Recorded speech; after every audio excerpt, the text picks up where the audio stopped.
on the American colonies, but then they lost the West Indies, and that could have broken their back financially in the 19th century as British becomes a massive world empire. So something to think about. Yeah, that's why the French jumping into this war is so crucial, so important, because now the British are having to look here and there. They're having to guard the English Channel and other places, and they're spread out. Their attention is too divided to really give a full effort in North America, at least on the mainland. All right, so let's talk about the assault that's coming. Sullivan continued to gather forces. General Sullivan, again, he's the overall commander for the Americans, John Sullivan. But he's trying to get these states in the area to send militia. They were slow to respond, and there's a bewildering variety of different types of soldiers. There's 4 major types. There's the Continentals, the Continental Army, the main U.S. Army, state regiments. So you had like the 1st Massachusetts or the 1st Rhode Island. You had militia, and you had independent volunteer companies, people that just came on their own, like the Green Mountain Boys, for example, that we talked about under Ethan Allen. They're not in this necessarily, but that's just one example that came to mind. By the way, this is a fun fact. We haven't talked about John Hancock or Paul Revere in a long time, but they are actually here. Did you know that this is one thing that I was not aware of prior to doing my research for this series, that they were both serving in the Army. John Hancock commanded a Massachusetts militia unit, and one of his officers was Lieutenant Colonel Paul Revere. So that's one thing I like about this campaign, Scott. It's really fun because this is almost a who's who of Revolutionary War famous people. I mean, you think about it. Hamilton is involved, Nathaniel Greene, John Sullivan, the Marquis de Lafayette, even John Hancock and Paul Revere. By the way, of course, I can't forget Benedict Arnold. He was there too. So, I mean, almost everybody but Washington. That if you said to somebody, name 10 famous Americans in the American Revolution, most of them are present. At least the ones that were not pure politicians, like like John Adams, Ben Franklin, people like that. But anyway. Moving along, on August 7th, Sullivan ordered all the units in Providence to march to Tiverton, the staging ground for the planned invasion. Remember, this is on the mainland. They're going to have to cross water to get onto the island where the British are. They arrived 2 days later. The number of transport boats at Tiverton was far too low, as was the number of seamen to operate them. So once again, the Americans are frustrated by a lack of boats and a lack of people to row the boats. While the Americans waited, D'Estaing sent 6 ships to block the channels leading to Newport in case any British ships appeared. We want to make sure that we cut off any British naval access to Rhode Island. By August 9th, there were enough boats and seamen to ferry the American troops onto Aquidneck Island. By early afternoon, several thousand Americans were on the island, while a few French troops were on nearby Connaught Island, which I talked about. It's just to the west. Then something changed D'Estaing's plans. Admiral Howe and the British fleet arrived. Hello, here we are. And D'Estaing had to choose between holding his position and cooperating with the Americans who were trying to take Rhode Island, or challenging the British fleet. And he decided to attack the British fleet. These Americans, they can wait. They can wait till later. I think that's a terrible French accent. I apologize. I got to work. I think that's accurate. I mean, I've watched plenty of Looney Tunes and Pepe Le Pew, so that's pretty good. Yeah, that's about as good as it is. Anyway, D'Estaing's going to go hit the British fleet and drive them off, hopefully, and then return and assist the Americans with the invasion. As the French fleet approached the British squadron turned and sailed toward New York. So it's kind of like, oh, never mind, we're leaving. Come and get us. Right. And British are pretty good at not letting their assets fall into enemy hands. Well, sometimes, other times not so much. But in this case, they sink ships that are not able to escape, or they set them on fire to avoid capture. So that's how they tie up any loose ends.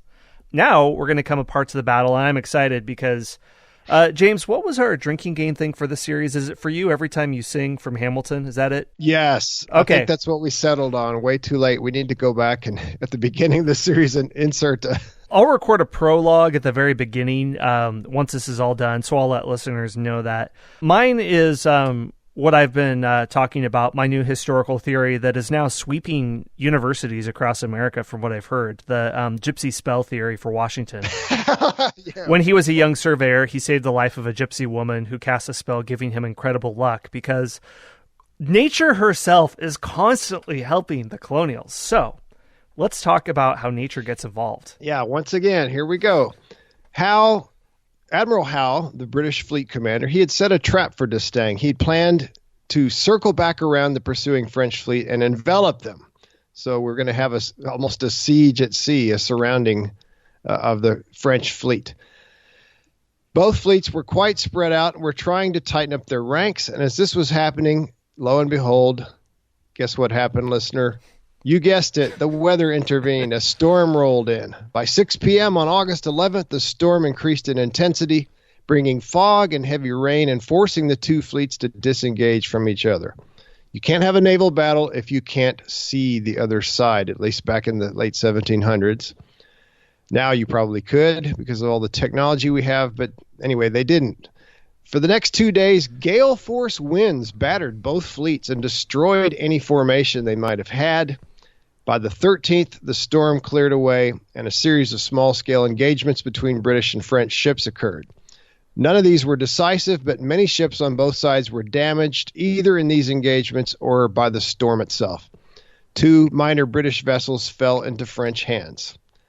So Howe realizes, all right, I got to give up. We got to go get our boats fixed up.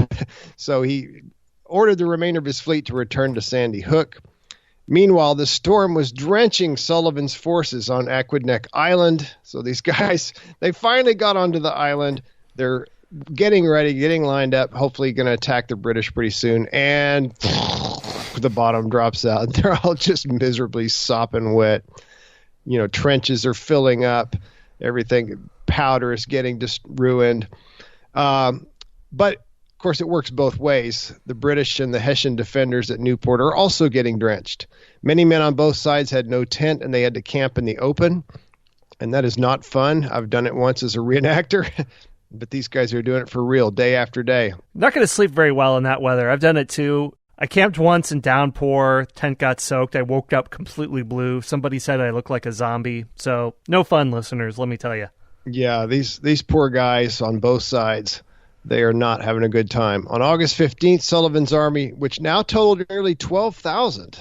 So there you go. Finally, we got all the guys in place. They slowly advanced toward Newport, and soon they were within sight of the British lines.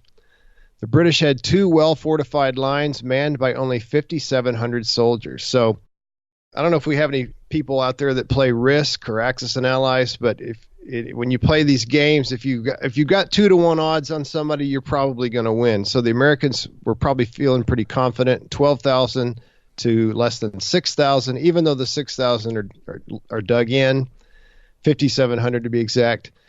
The Americans built their own fortifications and gun batteries under the cover of fog, and on August 19th, they opened a barrage on the British defenses. So finally, the attack begins. The British return fire, and Newport is now under siege. Okay, so the next day, the French are able to finally regroup and return to Rhode Island because they have to, repair, much like the British did. And they have some news for the Americans who are excited at seeing the French show up. So, James, is it good news or bad news? Well, let's see. Let's leave the listeners in suspense just a little bit longer. Hey, everyone, Scott here. One more brief word from our sponsors.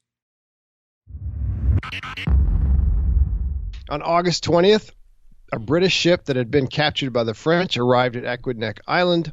Its commander informed Sullivan that the French fleet had gone to Boston for repair and resupply. The Americans said, "What? You're kidding me, right? I thought you were going to come here and help us out after you polished off the British." The Americans were infuriated, obviously, by this news. So they're not going to get the French help they had hoped to get. General Sullivan and General Greene tried to change D'Estaing's mind. Please come finish. Let's finish this off. Let's get the job done, then go to Boston. But to no avail. D'Estaing also took all the French soldiers with him. So the Americans are on their own. Bad news. Sullivan wrote several angry letters that were widely published and threatened American-French relations. I mean, these were really hostile, not diplomatic at all. He had to later retract some of his statements.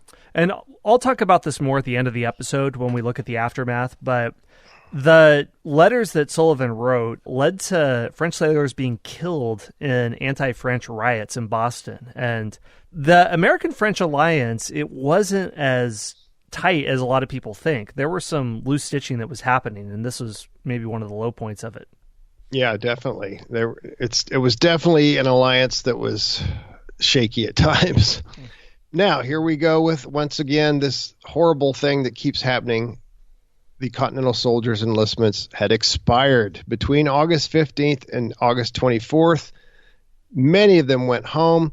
As a result, by August 24th, total American strength was down to about 3,000 regulars and 5,000 militias. So that's 8,000, down from 12,000 earlier. So that's a third of the American force gone. And that is not 2-to-1 odds anymore. You don't have to be a mathematical genius to realize that whereas before it was 12,000 to 5,700, now it's 8,000 to 5,700. The Americans still have more soldiers, but remember that the British have very heavy fortifications, and this is not enough to take the town. Some senior American commanders suggested a retreat. At first, Sullivan said no. He hoped the French would return before the British could be reinforced. If we could get those 5,000 Frenchmen, that would really help.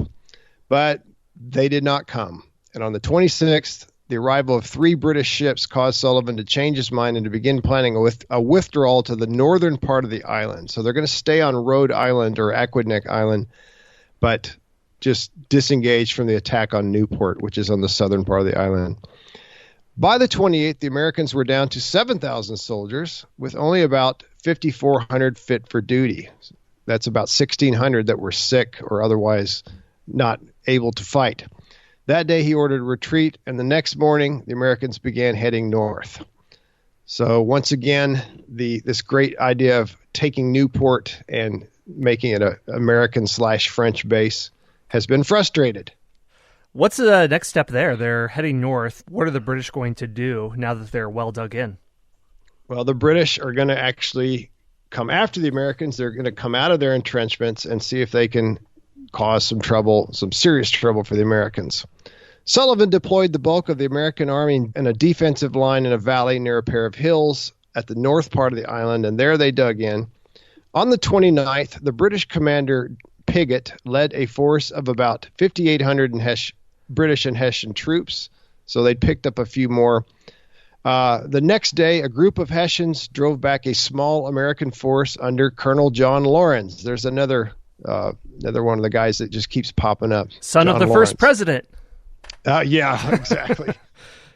the president of the Continental Congress at the time, and a friend of Alexander Hamilton, and another character in the musical. The British and the Hessians continued north. They ran into another line of Americans who checked the British advance. British officers mistook blue-coated Americans for Hessians, resulted in many British casualties. So what that means is, in other words, the British came up and they saw these blue coats and they thought, oh, they're Hessians. And then all of a sudden, okay, wait, they're not Hessians. They're killing us. The redcoats began to prevail. They're just too strong for the Americans. The Americans retreat to their main line.